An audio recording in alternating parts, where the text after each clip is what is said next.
Mapuroibana Masamakki Nupi Mangak Leitheklaga Hatkhre. Phong saiba pawni mayam horse.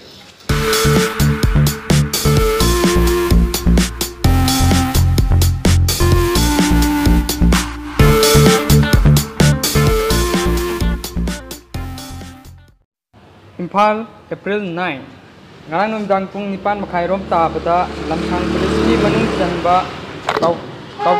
Kauthong Kunaugi Nitainanda Leirakta Leiba Imung Amagi Matai Manau Khatnabagi Thogdokta Nupi Sire Mapuroiba du Polista surrender Tokre Hairi Mapuroibana Phubada Leikidraba Nupi adugi maming Nauroibam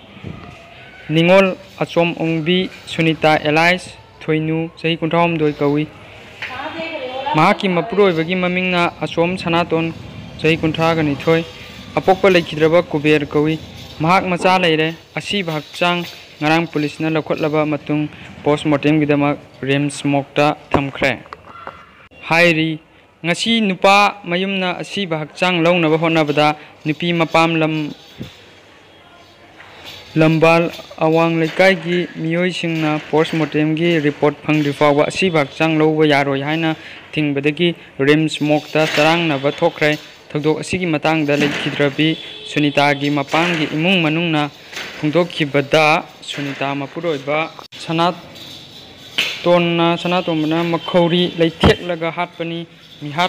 mihat pa miyoi matik chaba serakpi driba fawba asiba hakchang laukhiroi mihat asigi matang da nupi mapang gi miyoi singna JSC ama semduna